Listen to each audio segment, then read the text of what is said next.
Bonsoir à toutes et à tous, merci de nous rejoindre dans le débat de ce mardi. Mesdames et messieurs, alors que la Commission électorale nationale autonome se prépare à livrer les résultats provisoires ou définitifs selon le scrutin du 11 janvier 2026, les premières tendances issues des bureaux de vote dessinent déjà la nouvelle carte politique. Si les deux blocs de la mouvance semblent consolider leur position, une question brûlante occupe les observateurs. Quel avenir pour ceux qui pourraient rester au pied de la colline parlementaire? Les démocrates Mouel Bénin et dans une certaine mesure la FCBE jouent en ce moment bien plus que des sièges. Ils jouent leur suivi institutionnel entre procédés local insuffisantes, barrière des 20% et défis de représentativité pour le prochain septennat. Nous ouvrons le débat. Comment exister en tant que parti politique, sans député, sans conseiller? Peut-on diriger aussi des mairies sans relais à l'Assemblée nationale? Assisterons-nous à une recomposition forcée de la classe politique? LD, Mouel Bénin et FCBE, regard croisés sur leur avenir.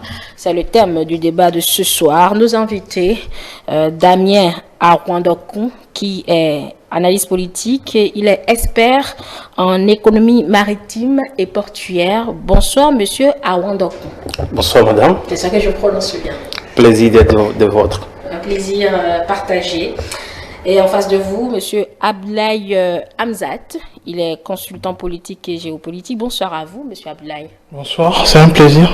Plaisir partagé également. Merci d'avoir donc accepté de faire l'exercice ce soir. Je rappelle, mesdames et messieurs, que nous analysons ce soir les trajectoires politiques basées sur les tendances lourdes, sans préjuger des chiffres définitifs à proclamer, à publier. L'organe, la Sénat, qui sortira donc ces résultats, comme je le dis, selon le scrutin, se prépare en ce moment pour donc l'exercice, mais en attendant, au vu des grandes tendances, le futur Parlement pourrait probablement être aux couleurs des partis UP, le Renouveau et Bloc républicain, ce qui induirait l'absence des autres partis dans la compétition. Quand on consulte ces tendances, monsieur Arwandokou, LD a fait des percées, notamment dans certaines zones, mais le système électoral, comme vous le savez, exige 20% par circonscription. Si la formation politique ne siège pas au Parlement à l'issue donc des résultats, comment peut-il maintenir la flamme de l'opposition sans porte-voix institutionnelle? Merci beaucoup. Et si vous le permettez rapidement, c'est la première fois que nous sommes à l'heure d'une nouvelle année. Permettez-moi quand même de présenter mes vœux les meilleurs à tout le peuple béninois. Les vœux de paix, d'unité et que notre pays demeure toujours un havre de paix. Merci. Alors, pour revenir dans le vif du sujet, vous l'aviez bien su dit, nous attendons dans quelques heures les résultats officiels venant donc de l'institution habilitée, la Sénat, pour nous donner les grandes tendances. Alors, je pourrais dire, au regard donc des tendances que nous avions collectées de part et d'autre sur tout l'étendue du territoire national, que ces tendances, à mon humble avis, montrent d'abord une polarisation des deux grands blocs. Je parle des blocs ici, le parti l'Union progressiste de Renouveau et le parti Bloc républicain. En dehors donc de ces deux grands géants, les LD, les démocrates aujourd'hui, confirment au regard donc des tendances qu'elle demeure aujourd'hui la troisième force incontournable sur l'échiquier politique national. Alors, en dehors donc de ces trois blocs, nous avions le parti FCBE qui peine à étaler ses tentacules sur toute l'étendue du territoire national. Et le parti, bien évidemment, Mouel Bénin, que je félicite au regard donc des scores, bien sûr sous réserve, un parti quand même qui a essayé, je dirais dans une certaine mesure, d'aller convaincre quelques militants sur le terrain. Mais ceci étant, c'est une élection. C'est une bataille. Comment ces partis politiques vont désormais faire pour être, je dirais, représentatifs sur l'échiquier politique national? C'est la question que je vous pose justement, monsieur Arandakou. Je reprends alors, si cette formation politique, par exemple LD, avec le couperet des 20%, ne se retrouve pas au Parlement à l'issue des déclarations, des résultats, alors comment peut-il survivre justement sa porte-voix institutionnelle? C'est la question. C'est une grande problématique à laquelle, en tant qu'homme politique, nous nous posons au sein donc des partis politiques, au sein donc des militants, des forces vives de la nation. Parce que, souvenez-vous, entre-temps, le parti Les Démocrates, puisque nous sommes en matière politique, le parti Les Démocrates avait quand même beaucoup d'opportunités pour aller faire donc des coalitions politiques, que ce soit au niveau avec le bloc républicain ou l'Union progressiste le renouveau. Mais vous constatez avec moi que le parti, donc les démocrates, n'a pas pu faire une certaine coalition avec ces partis politiques. D'où aujourd'hui le parti se retrouve entre le marteau et l'enclume. Donc je ne pense pas, au regard même des résultats que je l'ai dit tantôt, sous réserve que le parti, les démocrates confirment ça en tant que troisième force sur l'échiquier politique national, je ne pense pas que le parti, les démocrates, à l'allure où les choses vont que le parti Les Démocrates soit vraiment représenté à l'Assemblée nationale. Et ceci, c'est avec amertume que je le dis sur le plateau, parce que imaginez un instant ces jeunes, ces femmes, ces hommes qui ont cru en ce parti politique et qui ont voté massivement pour le parti politique. Et compte tenu donc des 20%, nous sommes au regret de constater que malgré les efforts de part et d'autre, que ce parti n'a pas voulu faire une certaine concession, n'a pas voulu faire, comment dirais-je, apporter donc sa pierre, une coalition par rapport aux deux donc, grands ensembles tels que l'Union progressiste, le Renouveau et le Bloc républicain. Monsieur Abdoulaye, au vu où à la loupe vont les choses, au vu donc des tendances, ce Parlement a plus de chances d'être aux couleurs de l'UPR et du Bloc républicain. Alors comment cette troisième force, comme le disait monsieur Awandoko, peut-il exister ou peut-elle exister sans être dans une institution comme le Parlement, surtout que le parti ne sera pas, comme il n'a pas eu de candidat au communal, il ne sera pas à la présidentielle? Alors c'est du déjà vu, puisque je pense que vous vous rappelez de 2019, où on avait eu une Assemblée nationale monocolore, comme vous faites bien de le souligner, mais du déjà vu qui n'avantage pas la classe de l'opposition, parce que une opposition se nourrit à travers les élections, à travers la victoire aux élections. Alors, est-ce que c'est une victoire? Est-ce que c'est une demi-défaite à travers ce qu'on observe, surtout avec le critère des 20%? Les 20%, on le savait depuis cette réforme. Donc, en principe, un parti politique, quand il y a réforme, se bat pour surmonter les défis.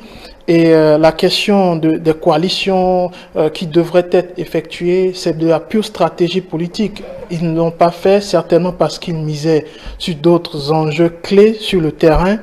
Et si ce que vous dites se confirme, cela voudrait dire que le parti LD ne pourra que s'en prendre qu'à lui-même, parce que dans le jeu politique, parfois, il faut aller au-delà de ses propres convictions, justement parce que pour gouverner, il faut être présent. Et la présence institutionnelle joue un rôle clé, surtout dans le jeu politique au Bénin. Vous n'avez pas de voix, vous n'avez plus de voix quand vous n'arrivez pas à vous faire représenter au sein de l'Assemblée nationale. Sachant que au communal, ils n'ont pas pu avoir le lead ou la possibilité de se présenter à ces élections. la seule carte qui leur restait, c'était les législatives. Donc, sachant donc ces enjeux, ils auraient dû ou ils auraient pu prendre les initiatives nécessaires pour y arriver. Ça, c'est une chose.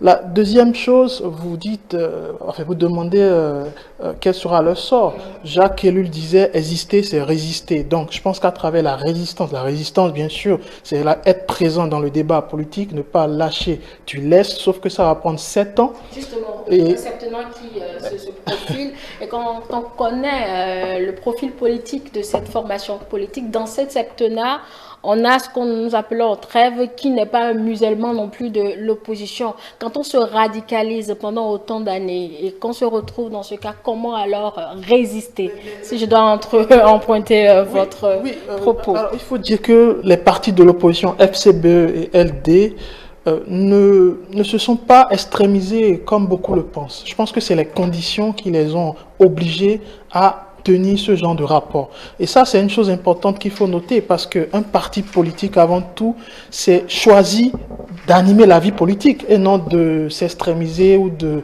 s'éloigner même du cercle carré de la politique. Et c'est le cas aujourd'hui, particulièrement des démocrates. Les démocrates, eu égard aux enjeux, depuis 2019, ils clamaient les mêmes lignes, ils n'ont pas aussi évolué en fonction de leur projet, de leur programme.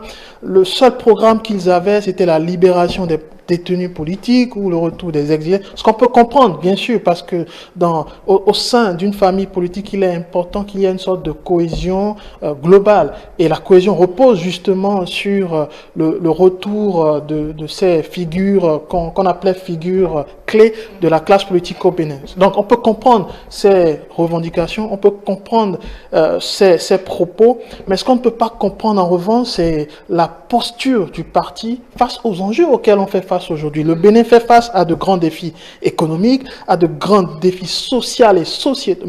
Et là, c'est là où un parti de l'opposition est censé jouer le rôle de parti de proposition. Et ils ne font pas grand-chose. Ils ne font pas grand-chose. Et aujourd'hui, ils se sont tirés plusieurs balles dans la jambe droite. Et si les résultats confirment les tendances dans le jeu, ce serait dommage, bien sûr, pour la classe politique béninoise, et particulièrement celle de l'opposition. De l'autre côté, on ne voit pas comment les FCBE également peuvent sortir la tête de l'eau. C'est la grosse question qu'on se pose. Exactement. Donc, étant un parti de l'opposition, il est impératif pour suivre de résister. Et la résistance, bien sûr, c'est à travers la présence dans le débat politique, comme je l'ai dit, c'est à travers des propositions pérennes pour non seulement la classe politique, mais également les citoyens qui attendent une sorte d'alternance, même au sein des débats. Et je finis là-dessus en disant, la politique ne se limite pas. Bien sûr, je disais que être présent au sein, ça a une valeur institutionnelle, mais la politique ne se limite pas qu'à ce précaré institutionnel qu'est l'Assemblée nationale ou que représentent les conseils communaux.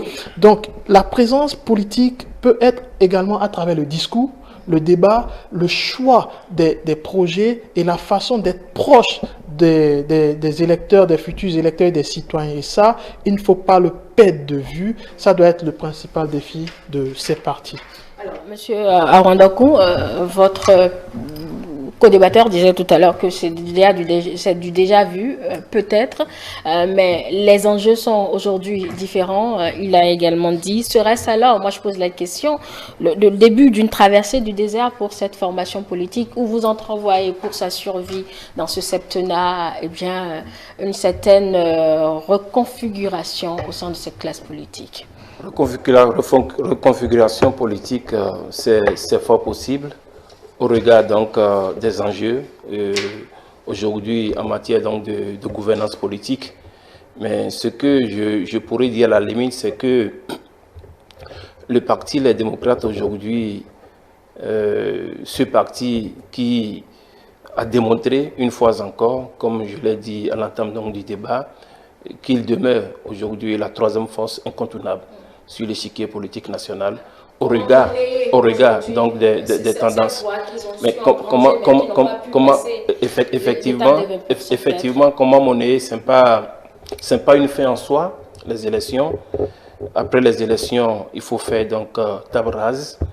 Il faut s'asseoir, il faut discuter ensemble au niveau donc du parti et essayer donc de prendre donc de grandes décisions. Il est bien vrai que vous l'avez rappelé tout à l'heure, c'est 7 ans, beaucoup d'années. Cela n'empêche pas que ce parti quand même participe à la vie politique donc, de notre pays. Car vous n'êtes pas sans savoir que notre pays a entamé depuis bientôt une dizaine d'années une transformation inédite qui ne dit pas son nom. Et qu'aujourd'hui, c'est la première fois que notre pays a organisé les élections générales. Et à cet effet, comme je l'ai dit tout à l'heure, c'est que tout se transforme.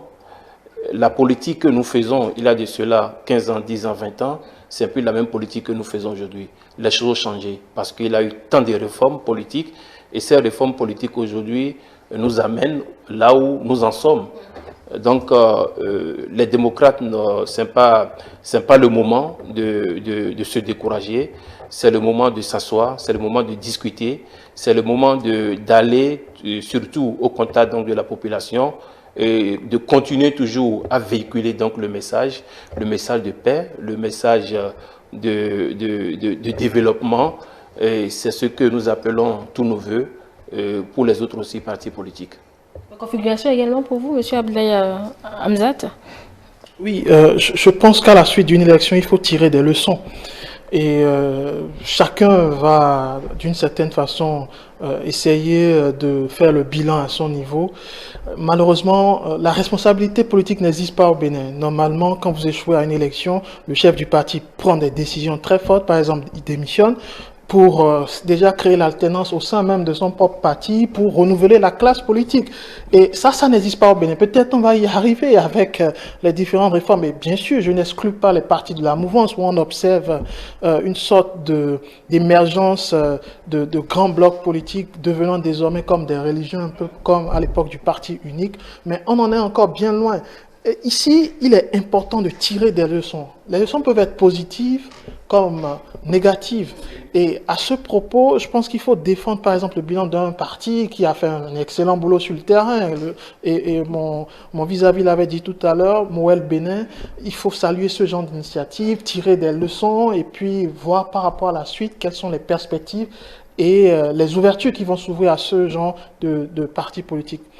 Pareil pour les FCBE dont je parlais tout à l'heure, on a senti un peu comme une désertion alors que le parti a un candidat aux prochaines élections présidentielles. Et je ne sais pas si c'est toujours de la stratégie politique, c'est-à-dire du tout ou du rien. Est-ce que le parti FCBE est un peu dans cette dynamique de préparer le terrain par rapport aux élections présidentielles? Je ne saurais le dire parce que justement en matière d'élections présidentielles, il faut miser véritablement sur la stratégie gagnante. Est-ce que c'est leur façon d'opérer pour... je ne saurais vraiment le dire.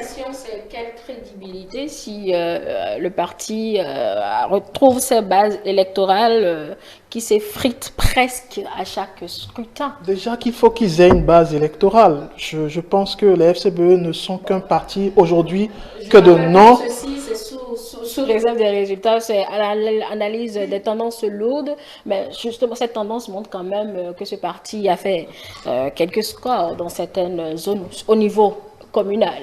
Bien sûr, avant tout ça, ils ont signé les alliances et des accords de gouvernance avec les autres partis, ce qui est salutaire. Ils ne se sont pas enfermés dans un bloc ou dans une fin, je vais dire, confortable, ce qui est à saluer. Mais aujourd'hui, eu égard au contexte, je pense que ces partis-là de l'opposition, que ce soit les FCB ou les démocrates, doivent se réinventer, tirer des leçons, autant des leçons positives que des leçons négatives vis-à-vis de leur stratégie, vis-à-vis surtout de ceux qui sont à leur tête pour continuer à exister. Parce que exister... Elle n'a pas réfléchi 1000 fois. Hein. Déjà, très tôt, en 2026, on sera du camp de la majorité. Elle a dit bien avant donc, le dépôt des dossiers. Donc, est-ce qu'elle n'a pas un peu dévancé les choses? Pas forcément dévancé. Je crois que nous sommes un peu dans une suite logique du discours du chef de l'État qui disait que lui, il ambitionne qu'il n'y ait plus d'opposition forcément. En tout cas, qu'il y ait des partis... Exactement. Travailler ensemble. Exactement. Que tout le monde se se retrouve, ce qui est quand même complexe et même paradoxal, parce que les partis politiques défendent une vision et les visions ne peuvent pas parfois se ressembler, bien sûr. Les visions peuvent se ressembler, mais ne pourront jamais être les mêmes. Mais c'est là où on donnera l'exemple que les contestations sont possibles, même au sein du gouvernement, sur des sujets, tout le monde n'est pas d'accord, on n'a pas des idées alignées. Oui, bien sûr, et c'est ça qui nourrit le débat. Le débat se nourrit parfois de contradictions et de contestations. Ça surélève le niveau du débat et parfois ça permet à ceux qui ont les clés du débat de faire des réajustements. On ne peut pas vivre ou on ne peut pas espérer que le giron politique émerge sans la contestation, sans la contradiction. Parce que c'est justement ça la richesse. La contradiction est un paramètre très important pour la démocratie. Absolument. Et la deuxième chose à ce niveau, je pense fondamentalement que les partis de l'opposition doivent, enfin, je vais dire mettre la balle à terre et revoir leur stratégie. Il ne s'agit pas ici de s'allier ou de se rallier au bloc gouvernemental. Je pense que quelque part, les militants peuvent percevoir ça comme un délaissement de l'idéologie politique véhiculée en amont. Je ne comprends, enfin, moi je ne peux pas comprendre qu'on peut se dire être de l'opposition et du jour au lendemain dire qu'on va travailler avec le bloc de la mouvance. Ce que je peux comprendre eu égard aux ambitions personnelles, mais je pense que eu égard aux ambitions du groupe et des ensembles que défendent surtout la réforme du système partisan, c'est quand même paradoxal. Alors, Monsieur Awadouakou, on le disait, la FCBE a été claire qu'elle sera donc du côté de la majorité dès cette année, mais au vu des chiffres, selon les tendances lourdes, eh bien, elle s'en est sortie avec quelques conseillers, mais ce parti a un duo candidat à la présidentielle. Est-ce que ce score rassure pour cette formation politique? Bon, je pourrais dire que ça rassure ou ça ne rassure pas. L'essentiel, c'est de continuer à offrir donc de belles choses pour le peuple béninois. Vous savez, le parti FCBE a vite compris, très tôt je dirais pratiquement, a fait donc des concessions. Quand je parle de concessions ici, des accords de gouvernance, effectivement. Et ce qui a fait qu'aujourd'hui, ce parti, si arriverait que ce parti avait les 20%, il pouvait quand même participer. On pourrait lui donner quand même quelques conseillers. Vous voyez, au détriment, par exemple, des partis les démocrates. Les partis FCBE aujourd'hui, quand vous voyez un peu sous réserve, on l'a dit, les tendances ont démontré quand même que c'est je dirais, pratiquement la 4e force sur l'échec. Après les démocrates aujourd'hui, c'est FCBE, quand vous faites un peu la classification au niveau des partis politiques. Donc, ce parti a démontré, je dirais, au fil des années, de quoi il est capable. Soit l'impératif aujourd'hui, c'est soit ce parti continue de vivre, ou ce parti va disparaître. C'est l'un ou l'autre. Le parti a déjà fait des accords de gouvernance avec l'un des deux blocs. Si, voilà.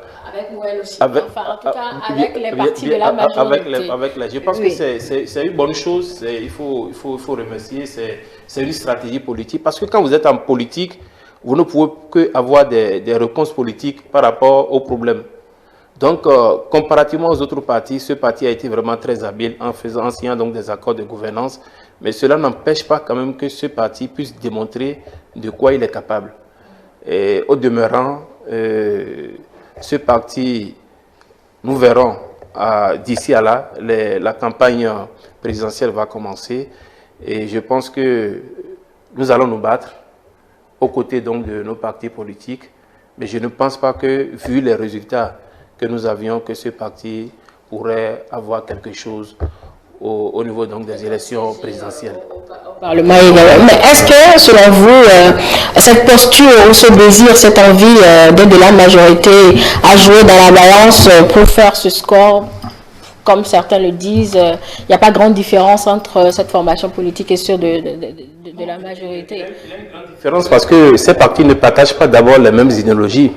Ça, c'est la première des choses. La deuxième chose, c'est que le parti FCBE a démontré aussi, il a quand même des zones aujourd'hui qui sont connues comme des bastions donc, de FCBE. Quand vous prenez par exemple le Mono, au vu donc des tendances, je pense que le parti a challengé quand même.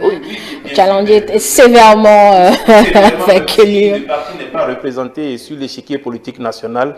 Le parti a quand même quelques bastions quand même qui saluent donc qui convient donc de saluer. Donc c'est ce que je pourrais dire. Oui, Monsieur Abdoulaye, je demande si cette posture d'être du camp, si je peux l'emprunter, un camp gagnant ou de la majorité a peut-être fait perdre des voix à cette formation politique ou de ce scrutin couplé. Oui, enfin, je pense que c'est partagé dans la mesure où, comme je parlais d'un paradoxe tout à l'heure, on ne peut pas se décrire comme étant partie de l'opposition et du jour au lendemain dire qu'on s'associe ou qu'on s'allie au pouvoir en place. Alors, bien sûr, l'objectif était tout autre, c'est de la pure stratégie aussi, mais c'est une stratégie aussi qui... c'est une stratégie absolument mal ficelée, absolument mal ficelée, parce que pour moi, il faut parfois continuer à maintenir à flot ces idées, justement pour que les militants ne soient pas trop embrouillés vis-à-vis des objectifs définis en amont. Ça, c'est la première chose. La deuxième chose, je crois que dans ce genre de jeu, ce n'est que le bloc de la majorité présidentielle qui l'a emporté sur tous les plans. Ça, on ne le dit pas assez. Mais si ces blocs de la majorité présidentielle ont réussi à débaucher un parti dit de l'opposition, parce que je suis très prudent par rapport aux mots. Oui, moi, je le comprends. Débaucher comment? Parce que là, je ne le comprends pas, le sens dans lequel vous l'employez, je ne le comprends pas. Débaucher dans le sens où ils ont réussi à avoir leur adhésion, déjà au niveau des idéologies, et déjà au niveau même de la tête, puisque le parti est un peu comme un parti du ninisme, c'est-à-dire ne se sent ni de l'opposition ni de la mouvance, mais veut travailler avec l'ensemble du bloc de la mouvance. C'est un choix du parti, donc je ne sais pas les partis de la mouvance qui ont débauché à la FCBE. Comme vous le disiez, c'est un parti qui a fait un choix stratégique peut-être pour sa survie. Pour qu'un choix puisse être effectif, il faut que ce soit des deux côtés. C'est pour ça que quand je parlais tout à l'heure c'est dans les deux sens en réalité. Donc comprenez que c'est les partis de la mouvance présidentielle qui ont remporté ce jeu, que ce soit les communales et même les législatives, mais à l'avenir aussi les élections présidentielles. Je pense que déjà les dés sont pipés au niveau de la stratégie, au niveau de la vision, et globalement les FCBE, ce jeu peut malheureusement se retourner contre eux, parce que rien ne dit que l'avenir sera fait politiquement avec eux. Absolument rien du tout. Oui, et c'est là où j'ai une question qui peut vous paraître tendancieuse, mais là on parle de quand même des deux formations politiques qui représentent l'opposition aujourd'hui. On a parlé de LD avec ses difficultés, et de la FCBE qui essaie de s'en sortir quelques conseillers, mais est-ce que le parti dirigera des mairies? Les résultats officiels vont nous situer au Parlement, c'est pas sûr selon les tendances, on attend toujours les résultats, mais cela vous inspire quoi, que ces deux formations de l'opposition se retrouvent dans cette posture, Monsieur Arondo? Je pense que votre question, elle est très complexe. Et complexe dans la mesure où, et vous l'aviez su bien le dire, deux partis de l'opposition qui se retrouvent aujourd'hui entre le marteau et l'enclume. Parce qu'en temps normal, en dehors donc des deux grands groupes que nous connaissons, l'UPR et le BR, les deux partis politiques, c'est-à-dire de l'opposition, c'est-à-dire les LD et les FCBE, en temps normal, puisqu'on a parlé de l'opposition, devaient même s'entendre pour combattre les deux grands groupes. Ce que nous n'avions pas constaté vraiment, et l'esprit d'équipe n'avez pas constaté vraiment que ces deux partis politiques d'opposition n'ont pas vraiment la même vision, je dirais pratiquement. Oui, l'un ne voulait pas voir l'autre en peinture. Donc Voilà, c'est une vieille rancune ou une vieille adversité inutile. Inutile, je ne sais pas, mais qui n'ont pas su taire. Je dirais inutile parce que quelle est la finalité de tout ça? La finalité, c'est que c'est le peuple qui paie. Vous savez, les zones dans lesquelles les jeunes ont cru en ces partis politiques et qui sont sortis et qui ont voté massivement pour ces deux blocs de l'opposition. Et au demeurant, on dit qu'aucun de ces partis politiques ne peut avoir donc de siège à l'Assemblée nationale ni dans les communes. Sous réserve. Sous réserve. Vous imaginez un peu cela dans la commune, si la FCB, ça sort plus ou moins. Bon, plus ou moins, mais quand même, vous imaginez un peu la réaction donc des militants à la base. Donc, moi, je pense que rien n'est encore gâté, comme je l'ai dit. Il suffit juste que ces deux partis donc, de l'opposition puissent s'asseoir, puissent s'entendre et parler le même langage, afin donc de conquérir donc le pouvoir. Parce que, comme l'a dit tout à l'heure, un parti politique, c'est pas pour, on ne crée pas un parti politique pour les beaux yeux de quelqu'un, c'est pour conquérir donc le pouvoir. Ces deux-là sont ceux qui ont voulu peser ou évaluer leur poids sur l'échiquier politique. Peut-être il y a d'autres formations politiques de l'opposition qui existent et qui sont d'ailleurs reconnues, mais on parle de ces deux-là parce que ce sont eux qui sont allés aux élections. Mais que ces deux formations de l'opposition se retrouvent dans cette situation, cela vous renvoie à quoi, M. Abdoulaye? Oui, ça renvoie à une image un peu terrible de ce qu'est la politique aussi au Bénin. C'est vrai, il y a des choix qu'on peut imputer à ces partis politiques, mais aussi dans un régime démocratique, il est impératif qu'on puisse aussi valoriser les voies de contestation. Ça, je le disais tantôt, la contestation révèle même le sens du débat politique.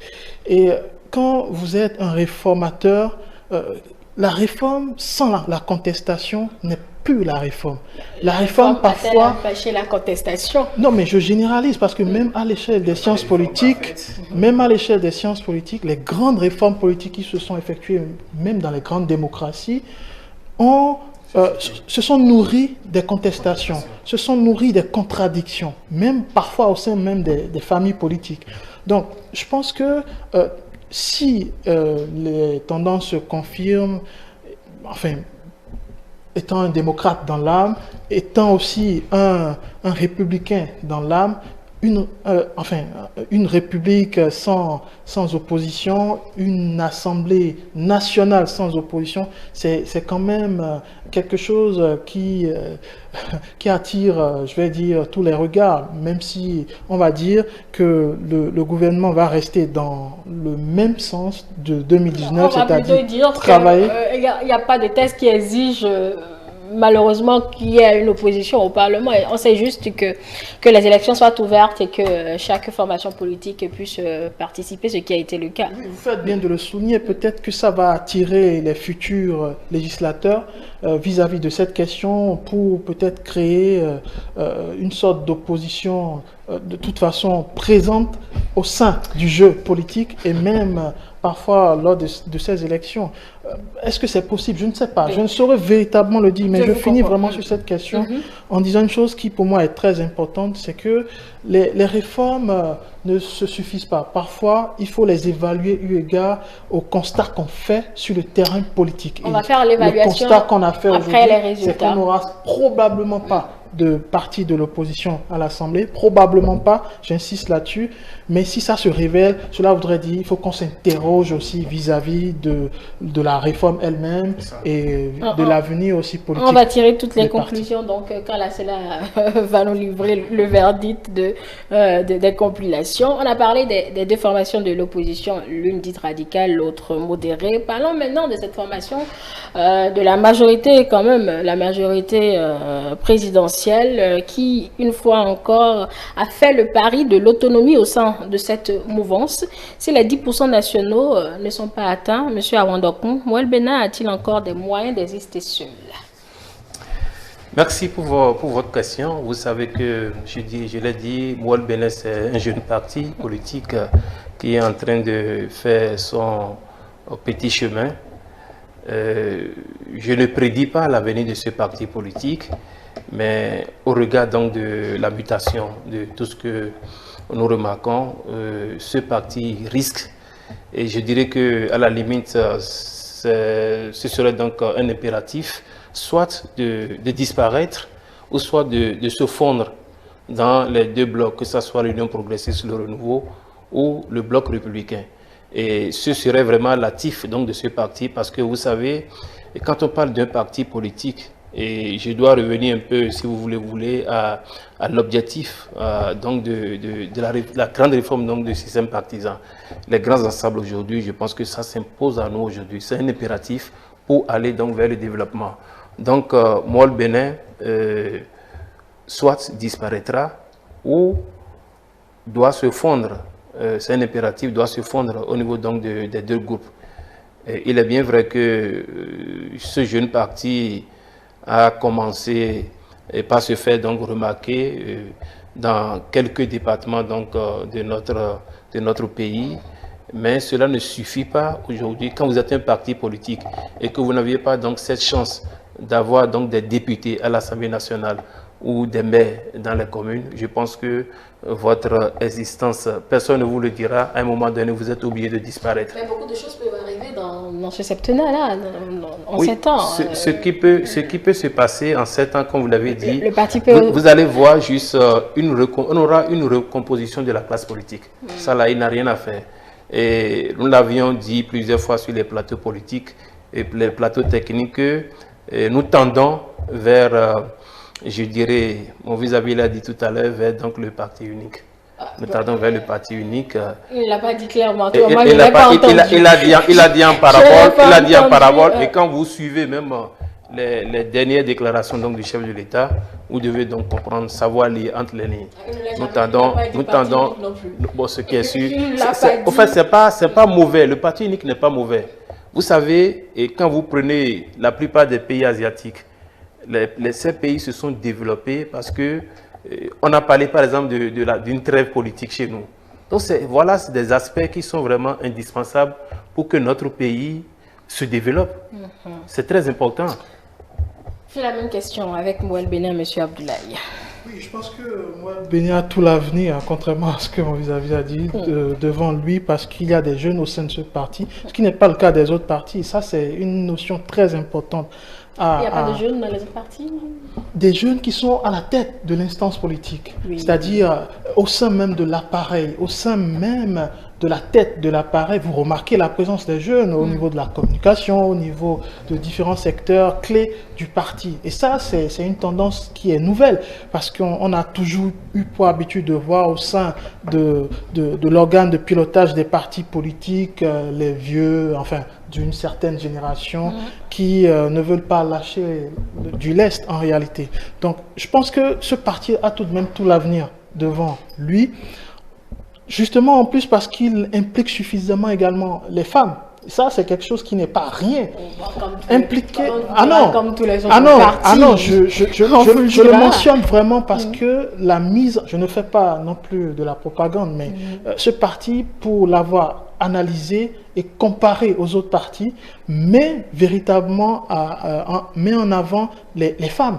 Et malgré qu'il y a eu des réformes dans ce sens, on n'a pas senti dans le sens général et global au niveau de la politique, l'émergence réelle des femmes, surtout quand il s'agit de prendre position, surtout quand il s'agit de s'exprimer sur des sujets clés et cruciaux liés justement aux femmes. On ne les voit pas du tout. Et si un parti politique comme Mouel Bénin jeune donne la voix aux femmes, je pense que c'est quelque chose à souligner. Donc les jeunes impliqués sur cette balance, les femmes ensuite, je pense que l'avenir est tout tracé. Mais ça ne suffit pas. Ça ne suffit pas parce qu'un parti politique, comme je le disais, se nourrit de visions et d'objectifs à atteindre.